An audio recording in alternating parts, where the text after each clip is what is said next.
When you first turn on the camera and start recording yourself on YouTube, no one tells you that you're going to get absolutely obsessed with lighting.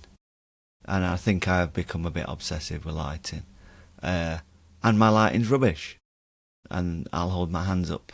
So in this video I'm just going to talk through what I've got and the struggles and the problems I can't seem to resolve. And maybe just talking to myself will help.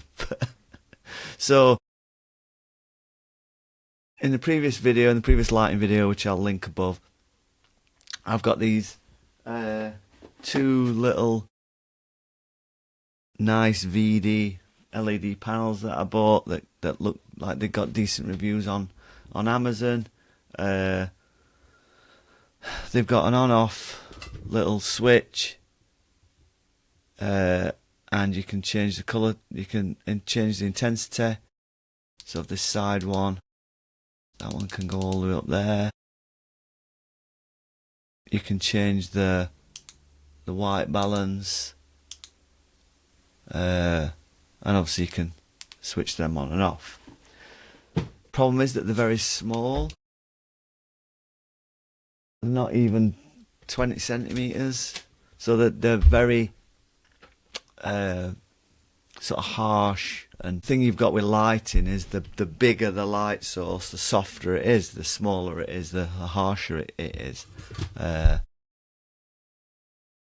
So I've got one directly in front of me which causes its own problems, as you can see with the shadows on the glasses and the chinga's all dark. I'm going to look at moving that.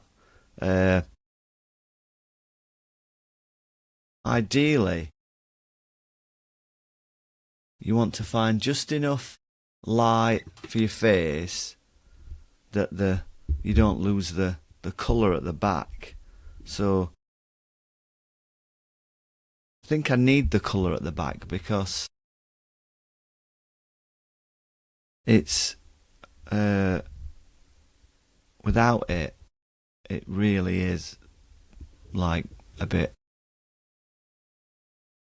don't know, a bit ghastly really. It's not very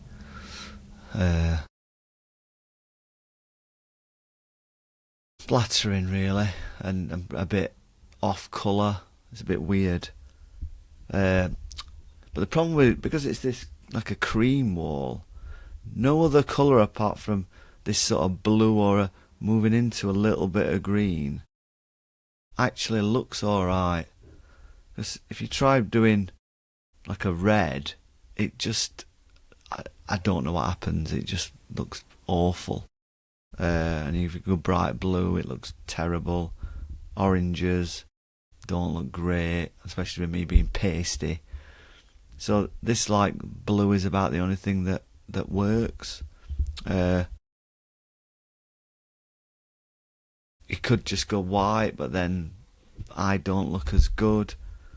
So if we go back to that blue, so the blue looks better than nothing, I think.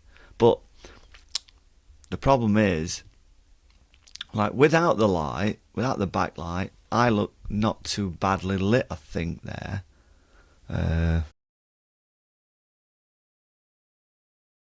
Turn that up a little bit. So I don't think that's too bad. The problem with these lights as well is that they spill onto the wall, so the LEDs aren't that big, so they're trying to fight against the light that comes from these. So if I turn these off, that's what I'm left with.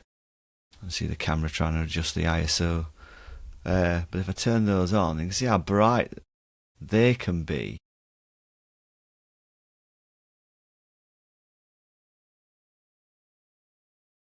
So they can be bright in a dark situation, but when you turn these back on, then it lights the back and you get this battle between the two lights. So to remedy the spill from this one, I've sort of created a some shutters out of Amazon boxes to try and give that a more directional look. So as it stands, this is about the best I've got. So if I turn that down one, face drops off. But if I turn it up too much, because it's there, it becomes really glary, and I don't think I could sit there for an hour with that so bright. So there's again, smaller light needs to be brighter to light the face, but in the same time it becomes really hard to be looking at that all the time. So do I need bigger lights? The problem I've got is, you see these giant deep soft boxes and stuff that people have got, but I've physically got no room really I've got no depth to do that, because I've got a wall straight in front of me. As I've said before on other videos, this space is 1.8 meters deep from that wall in front. There's a monitor, there's a wall, and then behind me is only sort of 40-50 centimeters, and then the width of what you can see is well less than 1.2, 1.3 meters. So it's the tiniest of spaces. As you may have seen in earlier videos, earlier podcasts, there's been a bit of a progression of, it's looked a bit better as we've gone along. Apart from the podcast with Nigel Banks where we talked about Future Home Standard, where I think I'd left the light on up here,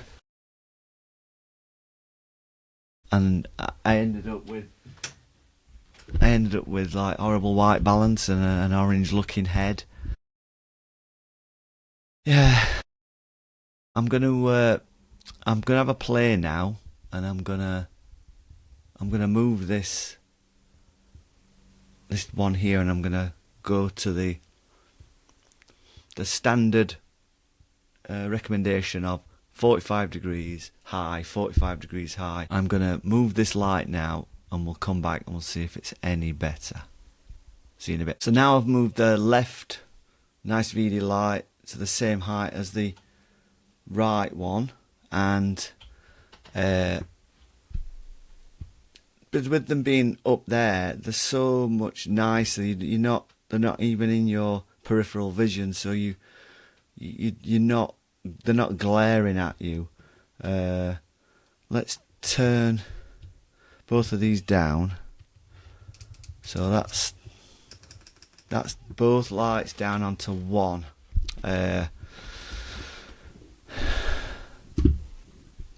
Which highlights the blue, but obviously I'm still a little bit dark there. So bring that one up to 2, bring that up to 3. But as we do that, and bring that one up to 2, as we do that, you can see the background disappears. These shadows in the glasses, because these are coming down, are causing these shadows, but I am lit better. So again, it's this balance, isn't it? So what I forgot I'd got was this little ring light that I used to use when I was just doing video calls from work. So I'm gonna see if this helps at all.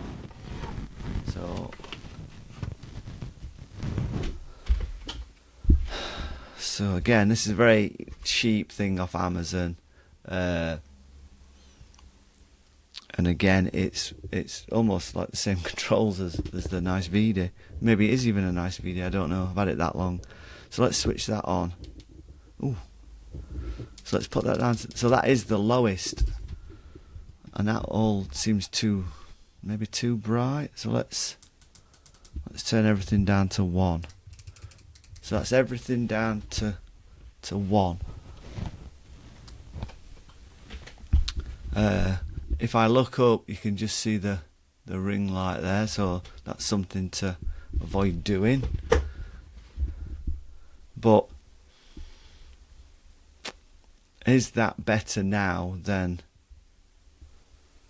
with the 3 lights? So I've got the fill straight on. The shadows don't look as bad now because I'm getting that light from there. It's not as dark under the chin because I've got that direct face on. It's not overly bright because it's on setting 1 and it's high there, and it only being a ring, not a block of light. So let's see again. Let's turn that back off. Wow, it adds a lot. Turn him back to 2. Turn him back up to... So shadows are back. The background seems to be a lot lighter now.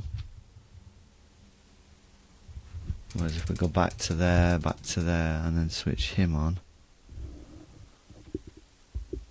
Oh, there's not much difference in it, is it really? So, what's the solution? These 3 lights now, the 2 nice VDs and the ring light are all on their lowest setting. Yet I'm still sort of flooding of the back. So maybe I can't get any better than what I've done. Would a big soft box, a big LED panel be better than this?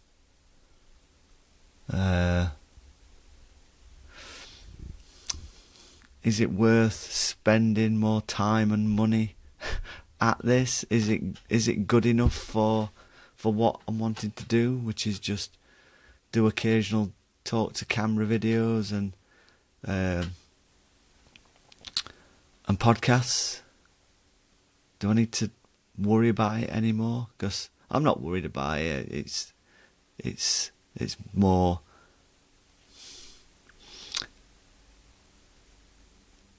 when I get into something, I have to know how it works. I have to do it to the best I can, and I sometimes just can't let these things go. So maybe there'll be a part 3 or 4 to this lighting sort of journey. So I think for now I'm gonna leave these nice videos up there out of the way so they're not glaring.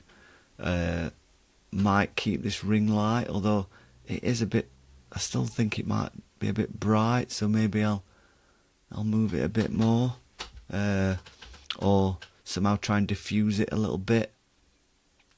Some baking paper or some, I don't know, some clear paper just to take the edge off it. Because you've got to think that I've got to sit here for an hour doing a podcast, so you want the light to be comfortable. You don't want to get to the end of the podcast and have a raging headache because of the lights, just for vanity. And maybe that's maybe that's a good thing. Good analogy is it vanity you're chasing, or you just want it to look nice. You don't want people to click on your video and think, God, what the hell's that? So, okay, I'll finish up there. Like and subscribe if you're enjoying this sort of rambling natter. Look out for the podcast. We're up to over 10 episodes now of the Energy Unwrapped podcast. I'll put a link to the playlist. And with that, I'll see you next time.